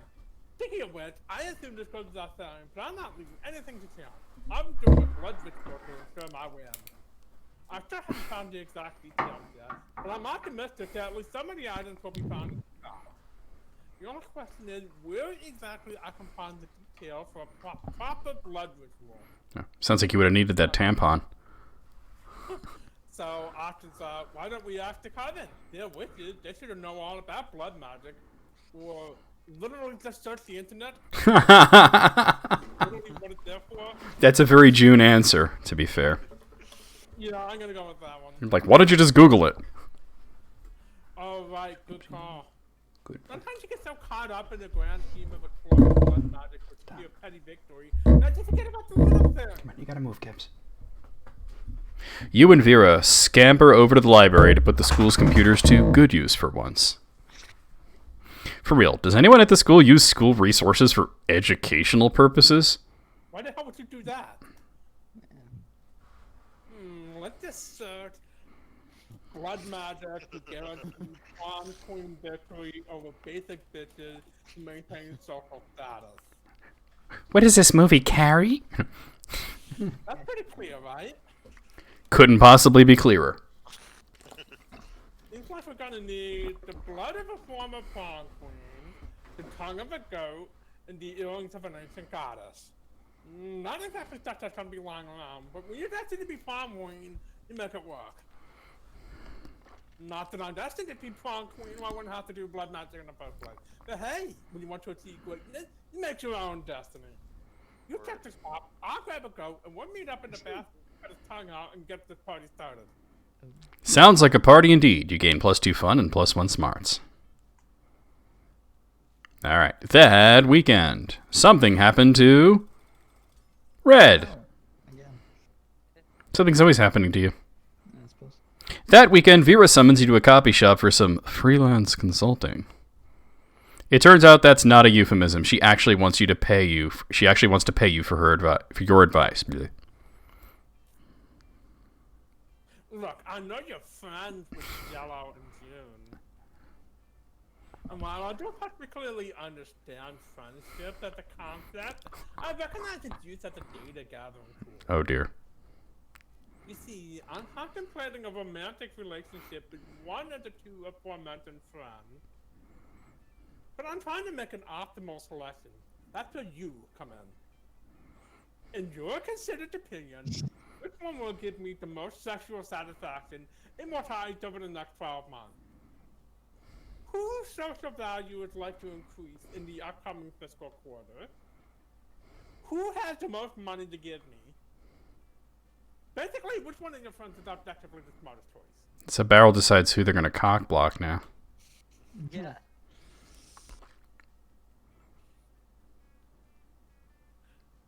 Barrel. Okay. You That's mean what that I'm the reading, positive characteristics are not interchangeable with the traits of other potential partners? Yeah, so I didn't read them out. Yeah. Sure, that's totally what you meant. You know, I think you might be onto something here. No one else at this school is quite like you, and you better remember it. Her style, her attitude, her particular smell. She is practically a collector's item. And collector's items only appreciate in value over time. Perhaps I'll wrap her in plastic and preserve her until the price goes up. Oh dear. Kinky. Sure, whatever. You collect your +2 money and consulting fees and get the hell out of there. All right, here we go. Oh, I go first this time. I'm last again. Week 3, morning. Oh, we're getting close to the end here. Yeah. All right. I am going to go to... I'm going to go to class. Like a rebel. That day, the teacher was just tired of teaching, so she recurs to the classic technique of not giving a shit, putting on some kind of historical So it's a public school. Yes. What you don't expect is that it's super effective. God bless the golden era of television. The TV show is compelling thanks to the ridiculous amount of nudity and bloodshed. Nice. At the same time, you actually learn a lot about history. Romeo and Juliet? Good game, +2 smarts. Hey, everybody. Hey. You're doing your thing when a wild Damien suddenly appears. Hey, you! You look like you have nothing better to do. I need a mount for the prom. Could you stop yelling, thanks? I need a mount for the prom because walking is for losers. And also because I lost my driver's license after I drove my motorcycle through another Sunday school picnic. But I won't take just any lame-ass mount. I need the best creature in hell. So let's brainstorm. If you don't answer in the next 10 seconds, I'm putting a bit in your mouth and riding you. Wait a minute, I thought that was my goal. Let's see. We're talking hell here, so a goat, but not just any goat, a goat that's a real asshole. Or, what about that giant gelatinous 50-nosed creature at your house that spits bile and eats corpses? I think that might be a family member. Yeah, let's go with the asshole goat. Oh, well. Oh, because I'm a demon and I live in hell with my 2 dads who are also demons. You think I'm into goats? That's fucking offensive. One guy impregnates a goat with a hellspawn once, and now everybody thinks we're all about goats down there. Dude, what is wrong with you? You know goats are a sensitive topic for demons. You lose -2 charm and -1 fun. Oh well, can't win them all. Alright, Red, you're up. Yeah, I'm going to the bathroom. Well, yeah, bathroom. Sure, why not? Sorry. That day, you skip class and just hang out in the bathrooms because you respect no authority. But you don't stop there. You want the rest of the world to know how reckless you are for the rest of eternity. So you do some graffiti on the wall. No way! Surprise Pikachu face. The graffiti says, I'm bold as fuck. You know what? It turns out the wall is a magical wall that grants wishes. What a wall! I don't want a bathroom wall to ever grant wishes. A deep voice resounds from within the wall that says, well, not bold as fuck, but maybe a bit bold. And then you gain +2 boldness. Oh boy, that's an opinionated wall. Anyway, lucky you. You hang out afterwards to impress Liam with your sweet momentgram filters. You're really making some headway when... Never fear, bored teen. I'm here to rescue you from the drudgery of high school. Yeah, I suppose your heart's in the right place, but I'm afraid there's no experienced Nova enough to conquer my limited. Unwake. Anyway, never heard that before. Not even marrying an interdimensional prince? No, not even that. What about marrying an interdimensional prince, ironically? I can get behind it. My God. so destructive. Maybe the most destructive things ever. No! It seems the princess bewitched Liam with his idiotic proposal. All is lost, unless you can think of something even more disruptive to marry. Unicorn at Twilight's on hand, concept of marriage itself. Yeah. But you can't marry marriage. Maybe you can't. But that's only because you do not possess the soul of a poet. Don't you see the brilliance of this scheme? No. Marriage is monogamous. If I marry marriage, then no one else can marry. It's the most disruptive marriage of all. So long, posers. I'm off to deflower a precious social construct. This will surely put a stop to the prince's practice of proposing marriage to random high schoolers. As soon as Liam figures out how to actually marry an abstract concept. Meanwhile, you get +2 creativity and +1 smarts. A lot of creativity I have though. Yeah, you're really high in creativity. All right, Yellow, you're up. Thanks to the poster I have. I'll go to the auditorium. That day, while rehearsing for the class play, you aren't especially good nor inspired. My drama career all over again. Oh, snap. For once, it seems you aren't getting any classic creativity boost from the auditorium. But afterwards, while talking to your classmates, you're having trouble conveying your point in a discussion, so you decide to convey it through music. You start singing, and suddenly everyone else joins you in a kick-ass musical number. Well, I am a fan of musicals. It's so amazing that people with whom you were arguing totally get your point, change their minds once the song is over. You gain +2 creativity. You're making your daily protection payment to Vera when suddenly... Everyone, stop what you're doing and look at my majestic visage. The interdimensional friend, muffling on my territory, are you? Not at all, my darling Viperous. I'm here strictly in a business capacity. Business, you say? I'm all ears, except for my snack, which are all talking to. It's simple economics, my love. You're an aspiring crime kingpin. I'm a prince. I propose a merger. A merger of our resources, our minds, our bodies, and our spirits. Interesting. Oh no, Vera's getting out her calculator. If she decides this merger is financially viable, good luck asking her to prom. But how will you undermine Vera's confidence in the prince's financial status? You replace all his gold with fish, steal all his money with your high-frequency trading algorithm, Carl. Carl! They considered the name Carl! I didn't Wow. want to consider Carl. You unleash your pet computer algorithm on the prince's financial network. But you didn't anticipate the warping effects of interdimensional travel. Carl becomes self-aware. It turns out Carl doesn't like being forced to bankrupt random princes you don't like. Carl doesn't even like you. He teams up with an extra-dimensional insect conglomerate to buy all your clothes and sell them to an army of huge intelligent wasps.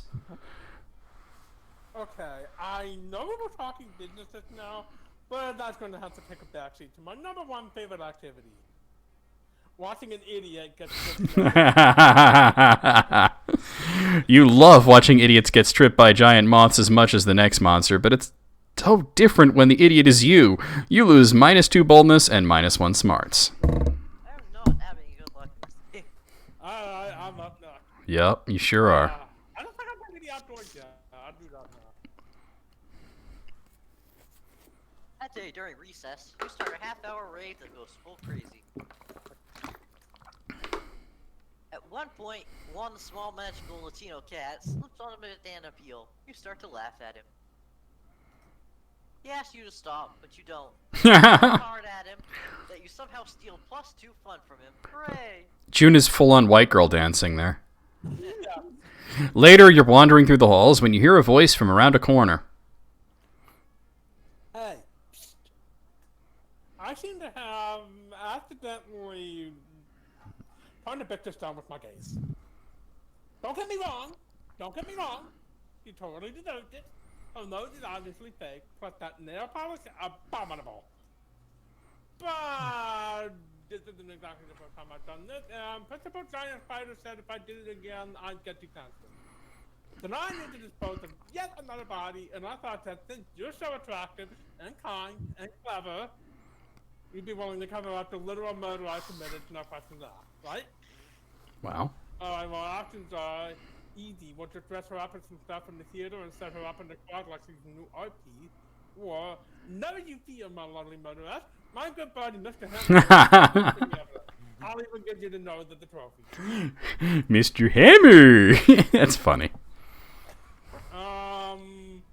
Both of these options are so fucking good, though. Holy shit. They are good, yeah. I think I'm going to go with this one. You didn't I call it love Smashy it. Smashy? It sounds so stupid. No one will ever think someone as brilliant as me could come up with it. And the benefits, I get away with murder, literally, and my family gets credit for a donation. I don't have to haul anything because you'll do it all for me. And from now on, anytime anyone even thinks they're crossing me, I can just point to the statue and frown and shake my head, and they'll know. Well, what are you standing here for? Get this guy a costume. Make sure it includes those glasses with the big nose and the mustache. This is gonna be good. You call your masterpiece Nothing to See Here, and it is favorably reviewed by Rad Art Magazine. You gain +2 creativity and +1 money. Let's trade places. That was a good one. Yeah. All right. Yellow, you're up first. Yep. Oh, wait, that's me. No, you're red. Failing horribly, but let's Yeah. continue to fail horribly. Maybe you can fail at failing. Why? We'll see here. Polly and Miranda sit together, surrounded by Miranda's customary crowd of serfs. So, wait, you've actually got serfs who eat for you? Well, of course. I find eating to be terribly undignified, so I almost never do it.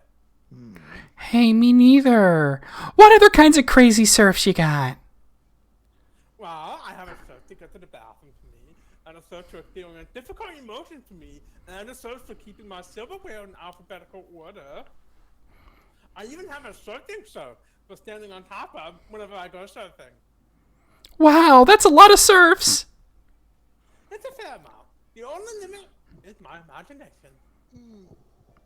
Unfortunately, my imagination serves to imagine the way to escape from surfing, so now I'm a lot of ideas.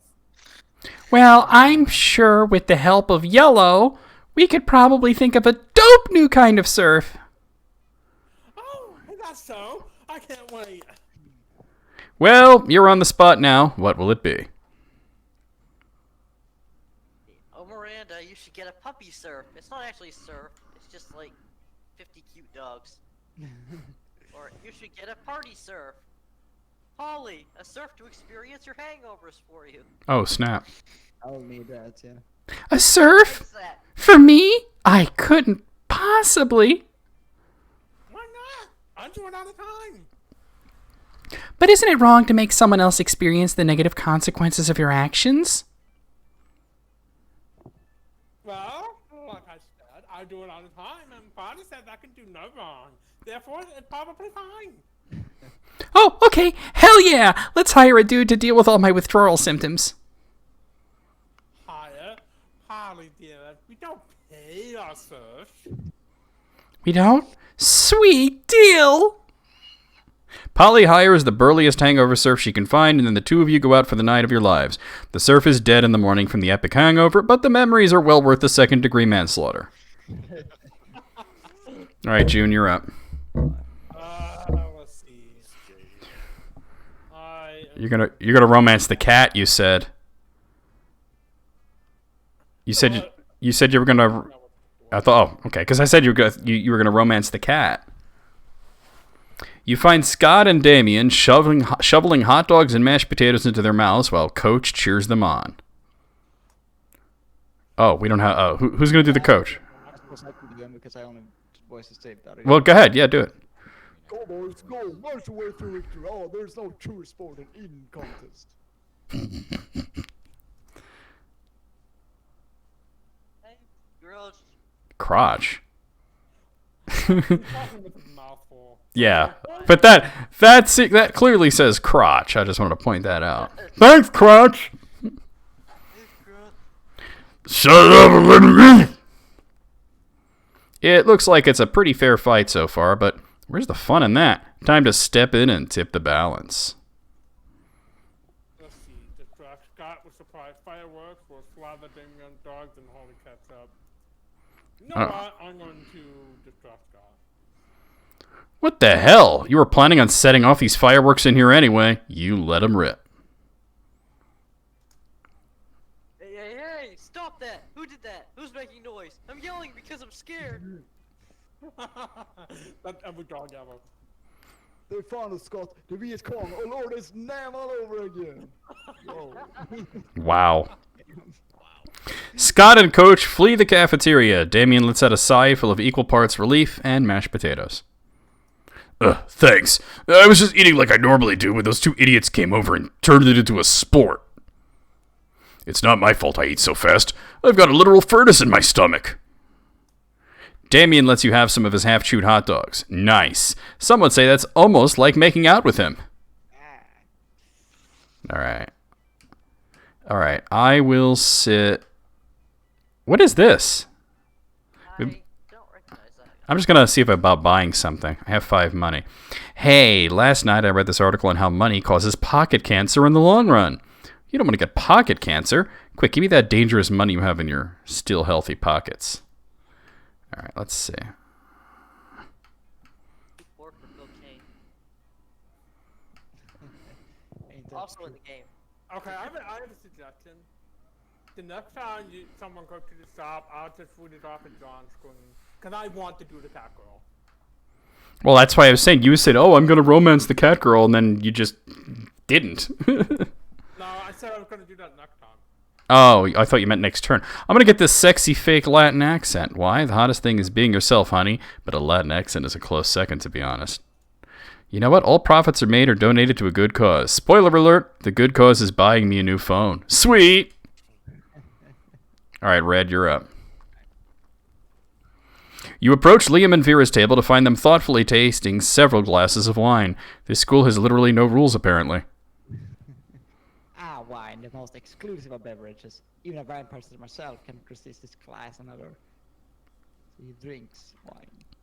A lot about wine now. I'm having dinner with the King of France next week, and I could use some pointers. France doesn't have a king anymore. That's what the media wants you to think. So, do you know about wine or not? Alas, in my centuries of living, I have only learned how to look good holding wine, not to evaluate it. All I know is that I'm not drinking another glass of that one. Vera points at a bottle with Polly's toilet wine written on it in permanent marker. What I wouldn't give for an experienced sommelier to help us judge which wine is best. You know nothing about wine, but you're pretty sure most sommeliers just make stuff up anyway. You suavely recommend. Yep. Tried sangria, it pairs well with seafood and blood. Tans is a robust Malbec or elegant way to mask the taste of poison, perfect for diplomatic missions. Wow. You know, the pronounced sweetness and citrus flavors will go well with unholy Vladimir. I've always tried to pair Pinot Noir with blood, you know, because Noir means dark, like my soul. And I always avoided sangria because the little bits of fruit in it made it seem authentic. But I suppose the clue is in the title, isn't it? It's truly a new dawn for sanguine cuisine. Well, not down per se, but let's say a new dusk. Yeah, a new dusk for sanguine cuisine. As someone who does not literally drink blood, I'm afraid I can't share your enthusiasm. But I do like to imagine vampires getting chunks of food stuck between their fangs. That is a fun thought. Liam ignores her. He's too busy gazing at you over the rim of his glass. He's a little drunk, but you don't judge. All right. Should have picked a bad Bela Lugosi for him, though. Ooh, All right, June, you are up. This is the last turn before the prom, too. Sweet. All right, June, here we go. Where are you heading? Let's see. I don't think I've been to. Let's see. I've been to the gym, bathroom, outdoor library class. Yeah, I don't think you've... Yeah, you haven't done that. That day, while rehearsing for the class play, you totally forget your lines. It's terrible. But you don't let that get you down. Start improvising your lines. That was marvelous. Somehow it enhances the pathos of the play in unexpected ways. And that's saying something since half of your improvisation is a rap battle against your I'd watch that. You gain +2 creativity. Hey June, remember that one time at that one party where you explained to me in great detail your brilliant secrets in the business world? Holy shit, you do not. And that doesn't sound like your area of expertise at all. You must have been pretty drunk. But it's Vera, so you smile and nod. Well, I will be attending a very fancy and important business dinner event tonight full of powerful people by exclusive invitation. And by exclusive invitation, I mean I'm going to use my Gorgon power to turn the concierge into stone and then beat them. I'd love to see you put other people's money where your mouth is. If you're not doing anything tonight. You were planning on reorganizing your collection of very rare mint condition Pokemon cards. The popular trading card game based on the even more popular video game Pocket Humans. Each card depicts a human being with a specific job and bio. But that can wait, so when the time rolls around for the fancy business dinner, you shove them in your pocket and roll out. June, over here! Glad you could make it. I've been raking in business cards hand over claw so far. I met go-to Gorgonzola, the diamond tampon tycoon, and Ray KP Pop, the social media influencer / rapper / robot, and they're both very excited to do business with me. How've you done so far? You turn out your pockets and show Vera the evidence of your endeavors, which consists of the lobby card for the hotel the convention is in, and the only thing handed to you by a real businessman, a sticky note with the word no written in red Sharpie. Maybe I should have invited someone else. Literally anyone else. Oh, snap. No! It's okay. You still have an hour left of the event. It's time to pull out all the stops and choose an amazing tactic to get as many business cards as you can to prove to Vera what a valuable business asset and or prom date you are. Alright, you may have no business and therefore no business card to obtain. But you sure have Pokemon cards. Trade those. Oh, God. Or convince the business people you have a rare disease that can only be cured if you are given 100 business cards. I don't know which one I'm gonna go for. This is the stupidest option. Quick as a flash, you pull out your dope collection of Pokemon cards until you find the perfect pocket human for the event. And by the way, I got an achievement true to yourself for that. Regina Schmidt, Queen of Networking. She's the owner of a plethora of businesses, as well as one of the 7 guardians of the stock market. It's incredibly rare and gives whoever possesses it +7 in networking, which makes it super valuable. Suddenly, you're being surrounded by businessmen, each thrusting his card at you in a veritable orgy of potential business collaborations. Within minutes, you have so many business cards that you would need to be a tentacle monster in order to hold all of them. Oh my. Damn, June! You really know how to clean up, don't you? I think you have a business card from just about everyone here. Just then, 2 businessmen rush towards you so fast, cards extended, that they smash into each other and are both knocked out. I stand corrected. Vera stoops down and collects the business cards from the unconscious men. You hand her the stack of cards you've procured, and the 2 of you link arms and walk away. You toss the Regina Schmidt card over your shoulder without even looking to see who may catch it. You no longer care about its fate. Someone's gonna die. You have everything you've ever needed. A bunch of business cards, +2 boldness, and +1 smarts, and the affection, or at very least the tolerance, of a good woman. Alright, Yellow, you're up. Yeah. See how I can screw this up. Where have I not been? I don't think you've done the library, have you? I don't think I have. Wow. One day you spent some time in the library on the library's PCs, finding some bitcoins. This is supposed to have something to do with solving algorithms and the rise of cryptocurrency. But I guess that nobody actually has any fucking idea how it really works. True dat. Anyway, you gain +2 bitcoins, which is equal to $2 million. $4. Which unfortunately is equal to 2 monster dollars, so +2 money. Economy here is You could start doing something productive. Or you could put on your blanket and get up to some good old-fashioned shenanigans. That's stupid fucking shit. You're looking for someone, but you run into the person that might finally see through your ghostly deception, apart from boring Liam. Hiya! Wait. What's this? Another ghost? No, I can't believe this!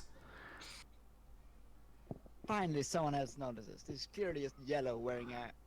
I can't believe it because it's just too cool to be true! Come on, it's not cool nor true. Shh, Liam! I can't hear our cool new ghost friend over your jealousy. So tell me, how did you die? We have to share so much ghost gossip, or ghost sip, as I like to call it. Good question. Time to improve a lie with another bigger lie. I was offered as a sacrifice to the god of party. Or, I only tell you how I died on the third date, boo. Ghost wink. You went with the more Jim Steinman option. Wow! Barrel. Oh, also, that's just stupid. You mean stupidly awesome? No, just plain stupid. Also, which is the god of party? Dionysus? I mean, can I Di- say the deer person? Did you just say Dionysus? Yes. Dionysus. Same thing. Who cares, you party pooper? I'm just saying, their story has more holes than actual holes got on the blanket. They're clearly wearing. Shut up, Liam. Maybe we could sacrifice you to the god of party. You don't like such bad vibes, and because of that, you start dancing. Polly joins you. Ghost dance! I swear, I'm gonna follow you around until you take off that sheet. Not a chance, but for now, ghost dance. Also, you gain +2 creativity and +1 fun. Alright, I'm up.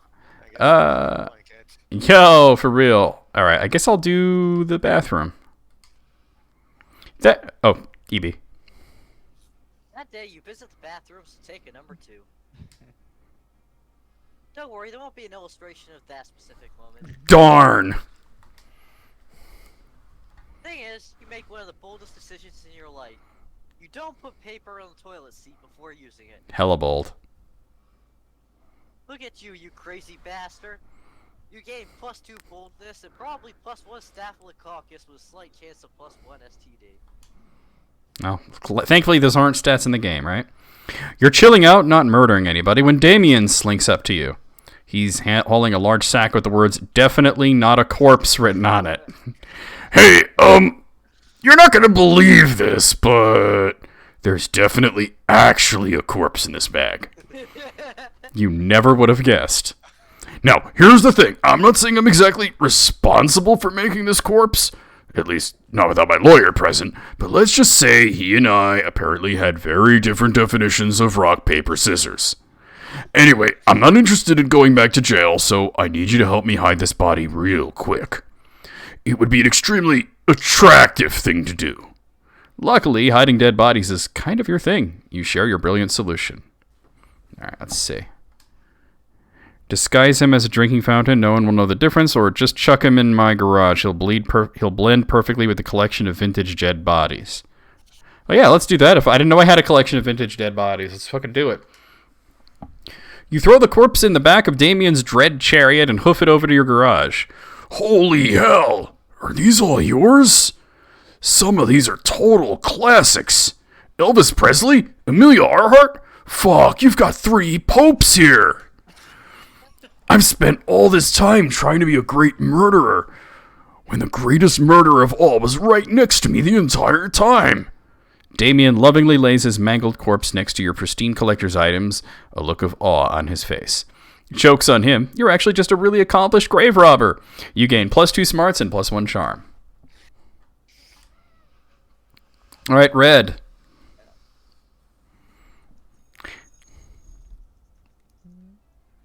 That day, your teacher delivers an amazing and creative performance that blows all your minds. It ends up being a sensation on YouTube. YouTube. Your teacher gains +10 coolness, but who cares? He's not trying to romance your classmates. At least I hope not. Enough of that. Definitely hope not. Oh, and you also gain +2 smarts. Hooray! Hooray! You look over your shoulder to realize Liam has been staring at you for probably the last 45 minutes. He's so silent. Hey, I was just wondering if you would like to perhaps sit next to me in a large darkened room while we stand there passing judgment on a popular film. And afterwards we could adjourn, possibly to an eating establishment, where I can watch and take artistic photos as you consume calories. Well, of course you would. You'd absolutely love to. Oh, this fucking asshole. Oh boy, are you two going on a date? What? No, what are you even doing here? Eavesdropping? But what do you mean it isn't a date? Are you not asking rat out dinner movie? I'm not asking out anyone, it's not a date. Dating is a cheesy cliched artifact of heteronormative monogamy culture. Well, if it's not a date, what is it? Damn, coach. If you can't convince Liam this isn't a date, he may not go out with you at all. You think fast and tell them? It's not a date, it's a date. It's a performance art. Liam forgot to Ha ha ha. costumes the whole time. I think that's the one. Problem. Dog costumes? Dog costumes? Well, it changed everything. It does. Sure it does. I thought you two planning a romantic evening when we really was trying to show your school spirit. But the school's mascot is not Well, of course not, but you know what to say. It's not the mascot that matters, it's dressing up in a hot foam robe.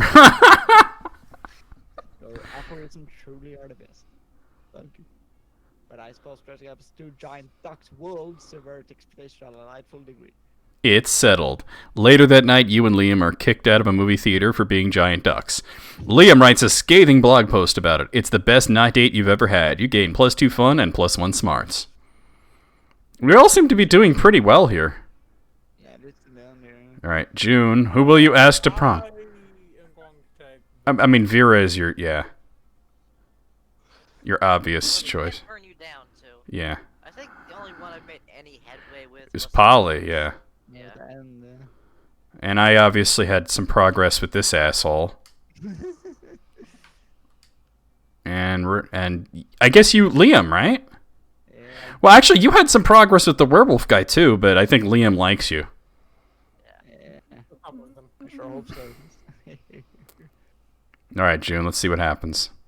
You finally pluck up your courage and ask your beloved to go to the monster prom with you. You're asking me to go to the prom with you? Bye. Ah. Not Oh. Snap. Bye, loser. It's okay. You moved on from this horrible and shameful failure. Got the achievement Epic Loser. You become a functional person, and eventually you meet a sweet banshee called Ash.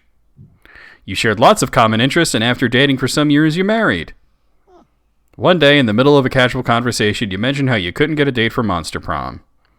Despite your years of happiness, your marriage couldn't endure such a pathetic revelation, so Ash abandoned you for the next day. That's terrible. And thus, you live the rest of your life alone and sad. Never forget, Monster Prom is the most important thing. All right, Yellow. Hey, boo. Prom? Nah. Ghost on Ghost is like super vanilla. I have enough ghost with myself. If you were something else, maybe like a zombie or a gene or Frankenstein's monster or the very concept of fear. But no, you're clearly a very realistic ghost, just like me. Wait, you actually are one of those things. Polly out. And she's phased out before you could take off your stupid blanket. God damn it. Prom night sucks. Why do you decide to ask anyone to prom while wearing a blanket? You pretended to be a ghost, yet you're the one haunted by the ghosts of your failures. Boo. That sucks. All right, let's see if I get rejected. You finally pluck up your courage and ask your beloved to go to the monster prom with you. Prom with you? Stupid fuck! I need spice in my life. And if you were a spice, you would be... some fucking bland spice! Failing at... No, everybody's getting rejected. Failing at Monster Prom broke the essential process of growing up in your life. You became fixated on it, you never became a functional adult. Now you're just an old person that sits at parks and talks to strangers about the time you almost got a date to the Monster Prom.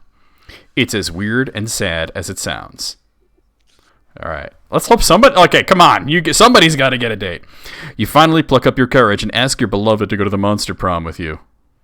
Prom? That's so kitsch and cliche. God damn it. What? No, but he likes it. He's into it. The redder thing. what a better thing to do, right? I can wear a tuxedo and all. It's gonna be wonderful. And I'm ironic way. Prom night was dreamy. There we go. You and Liam criticized the vulgar musical choices of the band the entire night. And at one point, you crashed the gig by joining them with a xylophone and a theremin. I will. A renowned music blogger happened to be there because for some reason she thinks the next big thing will be found at a high school prom or whatever. She said, I understood virtually nothing, which probably means it was avant-garde and too much of an intellectual delicacy even for me.